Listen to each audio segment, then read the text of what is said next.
वो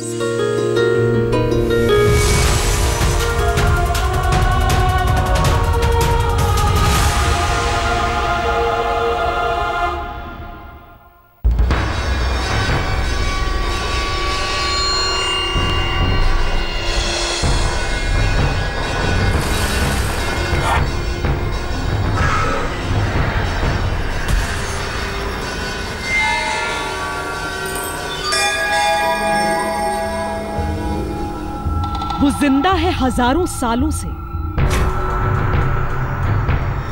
वो पीहड़ों में भटक रहा है सदियों से। वो क्या ढूंढ रहा है युगों युगों से।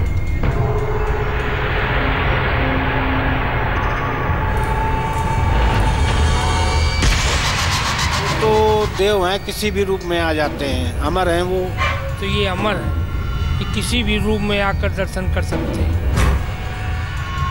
वो कभी दिन में छलावे सा आता है,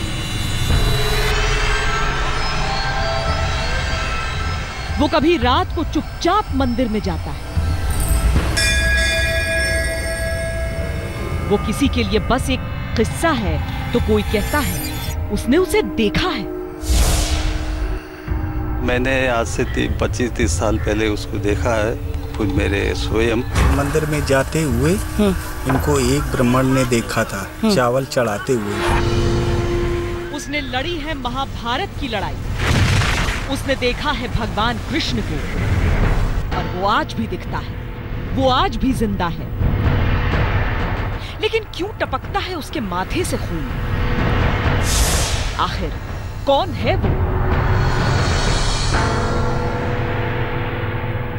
भारत के 5 शिवालयों में से एक शिवालय है जहाँ अश्वत्थामा आज भी आते हैं। ये बात सत्य है, इतनी बात है क्या कि उसको मिले थे, बाकी वो पहचान नहीं पाया था। रूप में थे वो अपने योनि में मिले थे जैसे, बाकी उसने ये जरूर बताया या कुछ उसको घाव था बोले। वो देवता बड़े लंबे लंबे और सफेद, बहुत सुंदर, वो आते थे। हमारी भूमि इतनी पुरानी है कि कई दफा इतिहास और किस्से कहानियां आपस में बिल्कुल उलझ जाते हैं। समझ नहीं आता कि हकीकत क्या है और फसाना क्या है। आज जो कहानी हम आपको सुनाने जा रहे हैं वो पहली नजर में बिल्कुल अविश्वसनीय है, लेकिन अद्भुत, अविश्वसनीय, अकल्पनीय एक ऐसा शो है जहां पर हम इस तरह के किस्सों की तफ्तीश करते हैं। दरअसल आज जो कहानी हम आपको सुनाने जा रहे हैं उसमें किरदार हजारों साल पुराने हैं जिन्हें आज भी लोग देखते हैं। लोग अलग अलग हिस्सों से, अलग अलग मंदिरों से एक ही कहानी हूबहू एक ही तरह के बयान देते हैं। आखिर सच क्या है? क्या है ये अद्भुत किस्सा? वो हम आपको सुनाने जा रहे हैं। आज हम एक ऐसे रहस्य को सुलझाने निकले हैं जो हजारों साल से अनसुलझा है। रहस्य अश्वत्थामा का। हिंदू पौराणिक मान्यताओं के मुताबिक 8 ऐसे लोग हैं जो अमर हैं। द्रोणाचार्य का पुत्र अश्वत्थामा उन्हीं अष्ट चिरंजीवी में से एक है, यानी युगों सदियों के बीतने के बाद आज भी जिंदा। केवल मान्यता होती तो खारिज कर देते, पर हमें उत्तर प्रदेश और मध्य प्रदेश में 2 जगहों के लोग अश्वत्थामा के जिंदा होने के प्रमाण तक देने को तैयार थे। आज हम उन्हीं जगहों पर तफ्तीश करेंगे जिन जगहों पर अश्वत्थामा को देखे जाने के किस्से सुनाए गए। पूरा दिन और पूरी रात।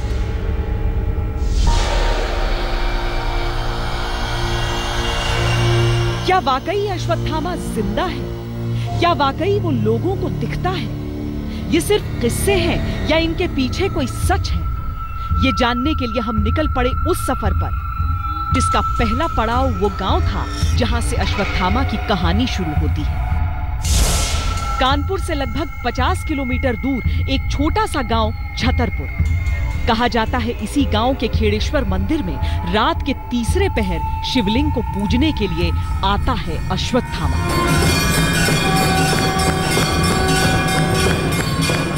हमने तय कर लिया था हम इस मंदिर में पूरी रात जागते हुए गुजारेंगे और सामने लाएंगे महाभारत काल से चली आ रही रात के रहस्य का सच। हम दिखाएंगे कि क्या है मंदिर के बंद कपाट के पीछे।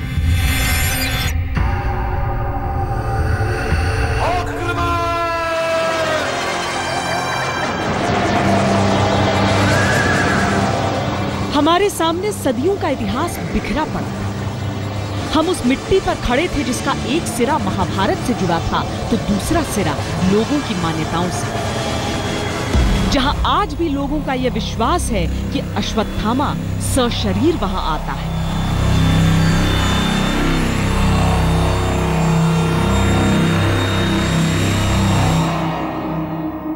उस समय बाबा जी ने देखा, हम लोगों को बताया, अभी से हम लोग उनकी मान्यताएं खूब करने लगे। कभी इस गांव की जगह को तपोभूमि कहा जाता था। गुरु द्रोणाचार्य यहीं अपने बेटे अश्वत्थामा के साथ रहा करते थे और यहीं उन्होंने कौरवों पांडवों को अस्त्र शस्त्र की शिक्षा दी थी। हम वर्तमान की बुनियाद पर अतीत की रहस्यमयी परतें उधेड़ने की कोशिश कर रहे थे, तभी हमारी नजर एक तालाब पर पड़ी। हम ये जानकर हैरान रह गए कि यह तालाब महाभारत के एक अध्याय का अहम हिस्सा था और तब से अब तक इसका पानी कभी सूखा नहीं। इस मंदिर के आसपास हम जिस तरफ भी कदम बढ़ा रहे हैं, किसी न किसी कहानी से ही टकरा जा रहे हैं। दरअसल ये सरोवर हम आपको बता दें, अभी ये सरोवर की शक्ल में आपको भले ही न नजर आए, लेकिन ये गंधर्व सरोवर है। मान्यता के अनुसार यहीं पर यक्ष ने प्रश्न पूछे थे। आज यहाँ पर सफेद कमल खिला करते हैं, ऐसा हमें बताया जा रहा है। हालांकि हमें ये याद रखना जरूरी है कि महाभारत को इतिहास में जगह नहीं दी गई है। भले ही कई भौगोलिक प्रमाण हैं, पर उन्हें स्वीकार नहीं किया गया है। इसीलिए सरोवर का सच जानने का कोई जरिया नहीं। इतिहास में शामिल होने की लड़ाई लंबी चलेगी। हम तो यहाँ उन किस्से कहानियों को सुन रहे थे जो लोगों के लिए परम सत्य हैं। यहाँ रहने वाले लोग मानते हैं कि इसी मंदिर में अश्वत्थामा प्रतिदिन पूजा से पहले शिवलिंग पर जल चढ़ा जाता है।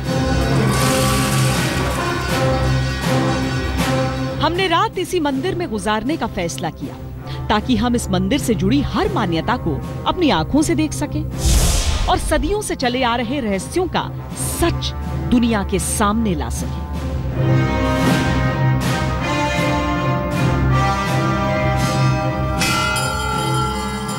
रात होने में अभी लंबा वक्त था और हम मंदिर में ही लोगों से बातचीत कर रहे थे। इसी दौरान हमें बताया गया कि पास के गांव में कई लोगों ने अश्वत्थामा को अपनी आंखों से देखा था।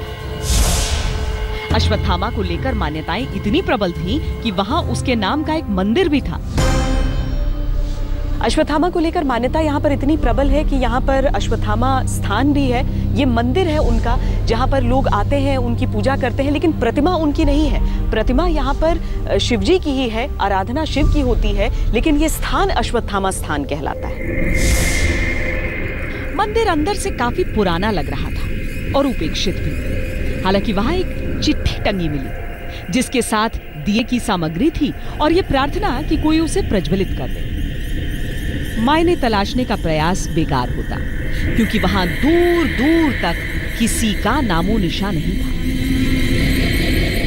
अंधेरा ढलने लगा था, पर हम कुछ गांव वालों से बातचीत करना चाहते थे। आगे बढ़े तो कुछ बुजुर्गों से हमारी मुलाकात हुई। कम से कम 50 साल पहले जो है पूजा करने के लिए देवता लोग जो आते थे, वो सहाबा लोग नहीं, वो देवता बड़े लंबे लंबे और सफेद, बहुत सुंदर, वो आते थे। अच्छा। अब तो नहीं आते। मतलब वो इंसान नहीं होते थे? नहीं देवता?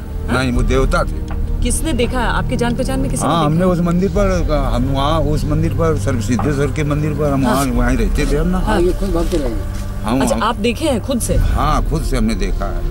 खीरेश्वर मंदिर में जाते हुए इनको एक ब्राह्मण ने देखा था चावल चढ़ाते हुए। उनसे पूछा कि आप कौन हैं? कहा मैं अश्वत्थामा हूँ। कहा कि तुम अश्वत्थामा, तुम कहा कैसे जानते हो? कहने लगा तुम्हारे मण से, मस्तक से बू आ रही है। अच्छा। कहा इसलिए हम तुमको जानते हैं कि तुम अश्वत्थामा हो। आपने कभी देखा है या आपने कभी सुबह देखा है जब कपाट खुलते हैं तो पहले पूजा? हमने ये देखा है, क्या सुना भी है और देखा भी है कि जो अश्वत्थामा और जो है जल्लद शंकर जी की पूजा नहीं करते हैं, तब तक उनकी ये तपस्या नहीं पूरी होती है। इन बातों को सुनकर वैज्ञानिक सोच वाला कोई भी व्यक्ति विश्वास न करे। हमारी दिमागी उधेड़बुन भी शुरू हो चुकी थी। हम सच किसी भी कीमत पर जानना चाहते थे। और इसके लिए अब जरूरी था मंदिर लौटना, क्योंकि किस्सों का हर सिरा वहीं से जुड़ा था। हम लौटे तब तक शाम की आरती शुरू हो चुकी।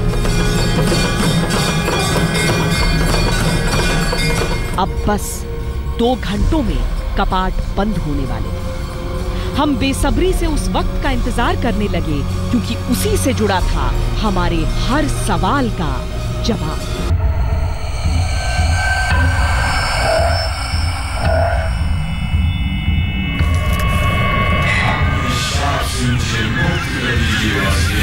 यूं तो ये शिव मंदिर है, यहाँ पर लोग शिव भक्ति के लिए, शिव उपासना के लिए, शिव आराधना के लिए यहाँ पर आते हैं।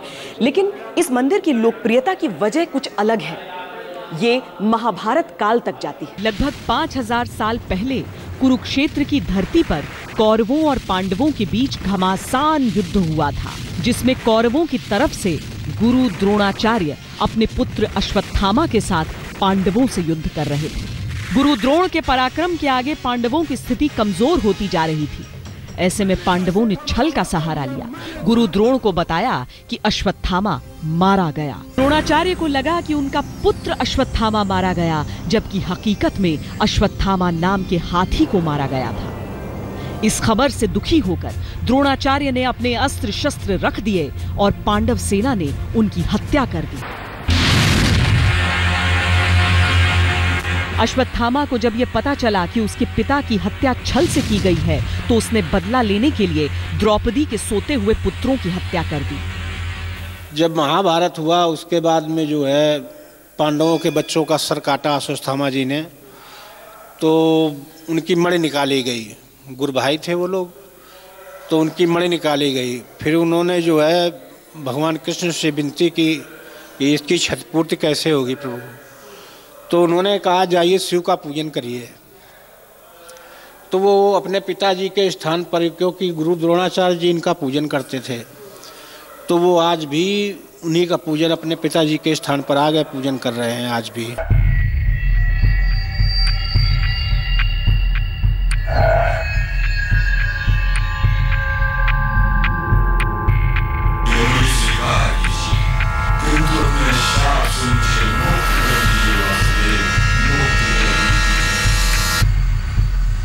मृत्यु उसे आती नहीं, मणि की जगह माथे पर पैदा हुए घाव से रिश्ता खून और पीड़ा उसे चैन से जीने नहीं देते।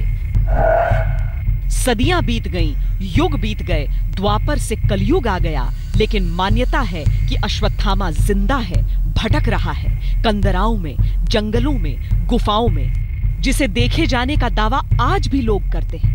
अश्वत्थामा को आखिरी बार जिन्होंने देखने का दावा किया है, आइए उन पायलट बाबा की जुबानी उनकी कहानी भी सुन लें। देखा है मेरे बेटा, बहुत पहले देखा है, ऐसे 40-45 वर्ष पहले देखा है। तो जब आपने देखा तो कैसा लग रहा था, वो क्या कर रहा था? कुछ नहीं, एक मूर्छित व्यक्ति जैसा, जैसे कोई ज्ञान नहीं है, बहुत विशाल बड़ी, वो मूर्छित व्यक्ति जैसा घूमते रहते, जैसे कोई ऐसा एक बच्चा घूम रहा हो।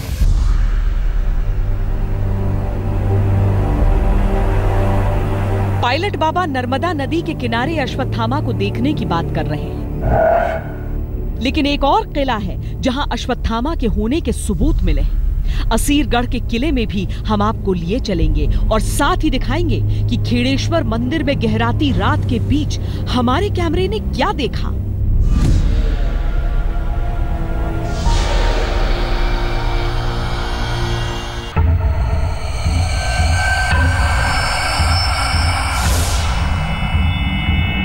दिन के उजालों को जब रात अपनी चादर से ढक लेती है और बाकी दुनिया नींद की आगोश में सो जाती है, तब बहुत से लोगों का मानना है कि एक दूसरी दुनिया जाग उठती है, जिसके रहस्य रात के अंधेरों में ही दफन रहते हैं। हम भी एक ऐसे ही रहस्य का सच जानने के लिए इंतजार कर रहे थे रात के गहराने का, उत्तर प्रदेश में एक गांव के प्राचीन मंदिर में।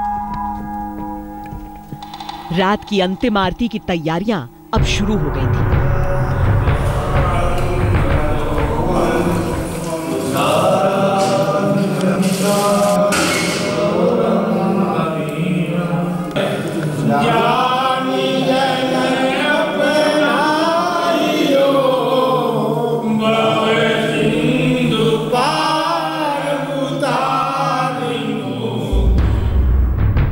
शाम का सूरज धीरे धीरे क्षितिज के पार अस्त होने की तैयारी कर रहा था।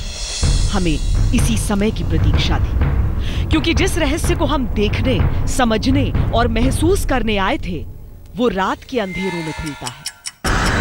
घड़ी की सुइयां अपनी रफ्तार से चल रही थी। रात की आरती शुरू हो गई थी।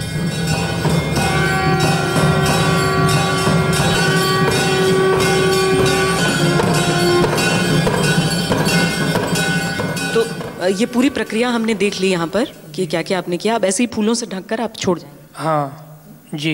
और मतलब पानी जितना भी था वो तो आपने पहले ही हटा दिया था। हाँ जी। और उसके बाद चंदन का लेप किया था जैसा हमने देखा। हाँ। तो अब ये फूलों से ढके हुए रहेंगे शिव जी रात भर। सुबह जब 4 बजे आप आएंगी तब हम खोलेंगे कबाड़।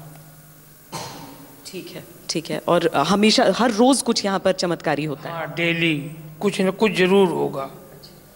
और बाकी लोग तो सब बाहर ही रहते हैं, देखा सब बाहर रहेंगे। हाँ। और ये कपाट जो है इसमें अंदर से ताला लगा है और इसमें मुख्य द्वार में बाहर से। मंदिर को पूरी तरह से साफ कर दिया गया। चंदन का लेप लगाकर शिवलिंग को फूलों से पूरी तरह ढक दिया गया।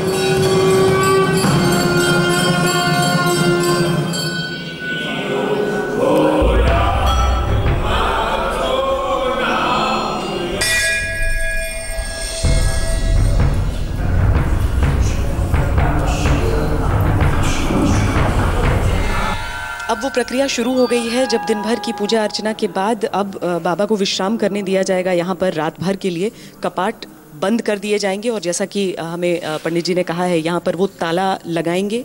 चाबी उनके पास रहती है रात भर, लेकिन हम यहाँ पर रात भर रहकर देखने वाले हैं। और फिर कपाट बंद कर ताला जड़ दिया गया। चाबी मुख्य पुजारी अपने साथ अपने घर ले जाते हैं। चूंकि हम रात भर जागने वाले थे, हमने चाबी अपने पास रखने का प्रयास भी नहीं किया। केवल परिसर के हर कोने पर नजर रखने का फैसला किया। एक एक घंटा जिस तरीके से आगे बीत रहा है, हम बार बार अपनी नजर रखे हुए हैं। ताला अभी भी लगा है, कपाट बंद है, लेकिन हमने सोचा कि क्यों ना एक बार परिक्रमा करके भी देखा जाए कि क्या यहाँ पर तस्वीर है और क्या कहीं और से भी दाखिल हो सकता है कोई। तो हम आपको दिखाएं, ये दूसरा दरवाज़ा है। भीतर से हमने आपको दिखाया था, इसमें अंदर से ताला लगाया जाता है और इस द्वार से कोई प्रवेश नहीं कर सकता है। इसके आगे ये कपाट बिल्कुल भी नहीं हिलता। इसके आगे हम जाएं, जिस तरह से हमें जानकारी भी दी गई कि पहले लकड़ियों की ये दरवाजे हुआ करते थे, लेकिन अब चूंकि कुछ निर्माण में फेरबदल हुआ, इसीलिए स्टील के दरवाजे हो गए हैं।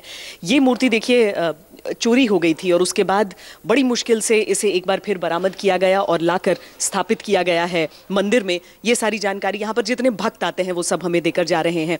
यहाँ पर एक और अहम चीज़ मैं दिखाना चाहूँगी, वो ये कि अब से करीब 3 घंटे पहले यहाँ पर मंदिर परिसर की धुलाई हुई थी और अगर मेरे कैमरे की नज़र से आप देखें तो आपको ज़मीन अभी भी गीली दिखेगी। अभी भी गीलापन है इस ज़मीन में, यहाँ पर पानी कहीं कहीं पर जमा है। तो हम सुबह तक ये भी देखेंगे कि क्या ये जो हिस्सा है वो सूख पाया है या नहीं। उससे हमें समझ में आएगा कि कितना देर तक जो मंदिर का मुख्य भाग है वो गीला रहा है और वहाँ पर क्या अगर गीलापन हम देखें तो हम माने कि वहाँ पर जल चढ़ाया गया है या फिर नहीं माने। यहाँ से केवल एक झरोखे के ज़रिए आप देख सकते हैं कि मंदिर में भीतर क्या तस्वीर है। इसके अलावा कोई दूसरी जगह ऐसी हमें नज़र नहीं आ रही है जहाँ से कोई यहाँ प्रवेश कर पाए या फिर भीतर जाकर प्रथम पूजा कर पाए और बाद में कहा जाए कि अश्वत्थामा को देखा गया यहाँ पर या अश्वत्थामा ने मूर्ति की पूजा पहले कर दी।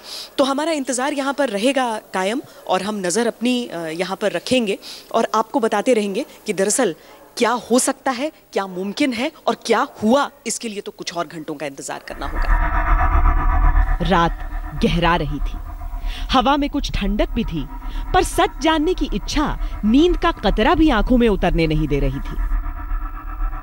हमने मंदिर के एक दरवाजे पर एक कैमरा लगाया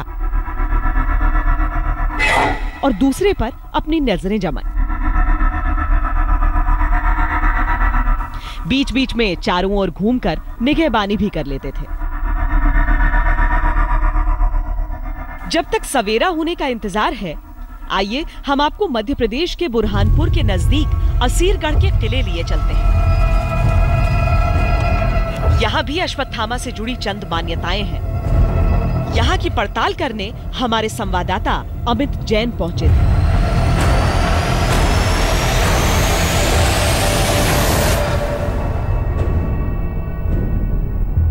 मैंने आज से 25-30 साल पहले उसको देखा है खुद मेरे स्वयं। मैं शिवरात्रि के रोज ही गए थे, एक बाबा जी और हम दोनों। तो वहाँ पे तरताज़ा फूल मिला और पूजा की हुई मिली।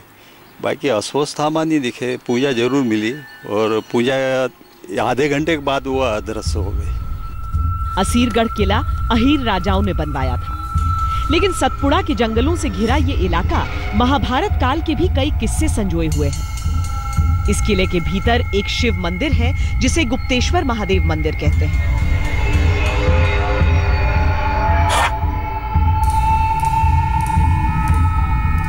कथित तौर पर अश्वत्थामा को श्राप है कलयुग में तब तक शिव आराधना का जब तक उसके पाप माफ न कर दिए जाएं। कहते हैं अश्वत्थामा इस शिवलिंग पर तड़के रोज एक फूल चढ़ाकर जाता है। 1974 में जब मैं अपने मित्रों के साथ में आसिरगढ़ घूमने के लिए प्रातःकाल आया था, सूर्योदय से पहले हम लोग जो है वो आसिरगढ़ चढ़ चुके थे। नंदी जी तक हम लोग पहुंचे तो नंदी जी, बारादरी सब धूल में अटी पड़ी थी। लेकिन जैसे ही हम लोगों ने शिवालय में कदम रखा, शिवालय एकदम साफ सुथरा झाड़ झटक करके बिल्कुल था। शिवलिंग के ऊपर किसी प्रकार का कोई, न तो कोई त्रिपुटी थी, न कोई अक्षत थी, न कोई धूप था, न कोई दीप थी, सिर्फ एक ताज़ा फूल चढ़ा हुआ था। ऐसा माना जाता है कि जब भी अश्वत्थामा पधारते हैं तो वो जो है शिवालय को साफ करके और एक फूल वहां चढ़ाते हैं। असीरगढ़ किले के सामने एक तालाब है जो तपती गर्मी में भी कभी सूखता नहीं। किले के चारों ओर गहरी खाई है और मान्यता के मुताबिक जंगलों के बीच से एक सुरंग सीधी इस मंदिर तक आती है। हालांकि इनमें से किसी भी जानकारी की कोई पुष्टि नहीं है। इस अविश्वसनीय मान्यता की हकीकत जानने का एक ही तरीका था कि रात भर रुककर सवेरे का सच परखा जाए। पर किला एएसआई के संरक्षण में है। शाम 5 बजे के बाद यहां रुकने की इजाजत नहीं है। बाहरी हिस्से से कैमरा लगाने से कोई फायदा था नहीं, क्योंकि दाखिल होने के बाकी रास्तों पर हम नजर रख नहीं सकते थे। लिहाजा हम केवल किस्सों को समेटकर लौट आए। इस बीच खेड़ेश्वर मंदिर में रात के 2 बज चुके थे। कपाट खुलने में अभी तकरीबन 2 घंटे का वक्त और था। किसी भी तरफ से अब तक हमें न तो कोई हलचल नजर आई थी, न ही कोई आहट सुनाई दी थी। कैमरे की रिकॉर्डिंग चालू थी और दूसरे दरवाजे पर हमारी नजर गड़ी हुई थी। ताला जस का तस लटक रहा था। मंदिर परिसर में ही दूसरी ओर अखंड राम भजन चल रहा था।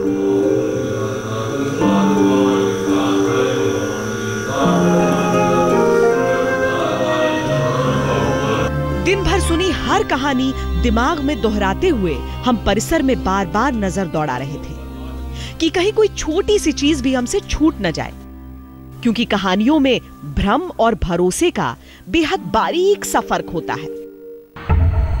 अब बस 1 घंटे में मुख्य पुजारी ताले की चाबी लेकर आने ही वाले थे। एक एक पल अब भारी लग रहा था।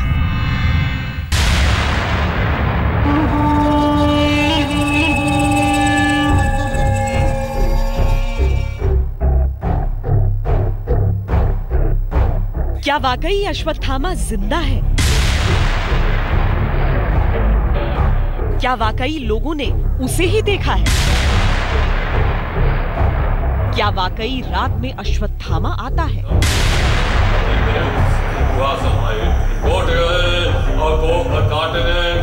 ऐसे न जाने कितने सवालों के साथ हम रात के अंधेरों में सूरज की किरण का इंतजार कर रहे थे, क्योंकि आने वाली सुबह की रोशनी में सदियों का रहस्य लिपटा हुआ था।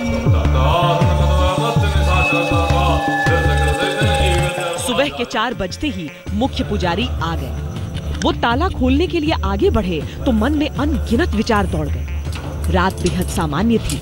न कोई शख्स आया था, न ही कोई साया, न कोई आवाज सुनाई दी थी, न हल्की सी भी आहट।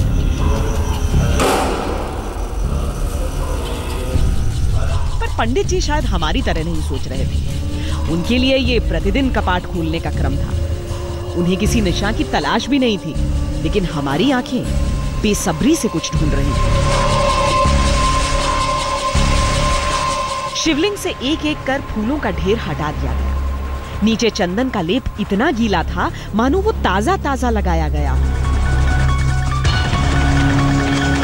लेकिन क्या ऐसा हो सकता है कि इतना जो जल है वो फूलों की वजह से निकला? ना ना, वो फूलों से पानी तो इतना फूल तो दिन भर के रखे हो तो सूखे। फूल की नमी से चंदन गीला हो सकता है। नीचे पानी नहीं। मौसम में ठंड बढ़ रही थी, ऐसे में ताजा फूलों में इतनी नमी तो होती है कि जहां वो रखे गए हैं उसके नीचे के हिस्से में गीलापन आए। शायद ढेर सारे फूलों की वजह से इतना अधिक गीलापन था कि ऐसा लग रहा था मानो ताजा लेप लगाया गया हो। तभी हमारी नजर सूखे पड़े शिवलिंग के दाहिने हिस्से पे पड़ी, जहां पर जल की एक धारा दिख रही थी।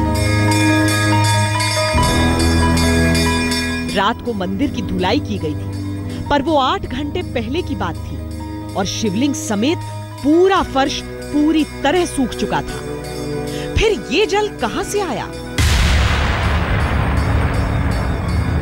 फूलों की नमी से गीलापन समझ में आता है, पर क्या फूल इतने गीले हो सकते हैं कि पानी की एक धार छोड़ जाए? ये जल क्या है? ये यहां कैसे है? न तो कोई अंदर आया न गया, फिर ये निशा कैसे? मंदिर के पुजारी ने उसे भी खामोशी से साफ कर दिया। ताजा लेप लगाया, पुष्प चढ़ाए, भजन गाए, एक नए दिन की भक्ति की शुरुआत कर।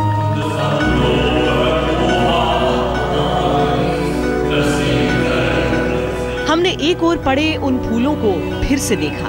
दीवार पर मौजूद कबूतरों के एक जोड़े पर नजर दौड़ाई, क्योंकि बंद मंदिर में केवल यही जीव भीतर रहते हैं। फिर एक बार और जल की उस धार को याद किया और फिर निकल गए उस अद्भुत को सहेजते, अकल्पनीय को निहारते, अविश्वसनीय को दिमागी उधेड़ बुन में सुलझाते।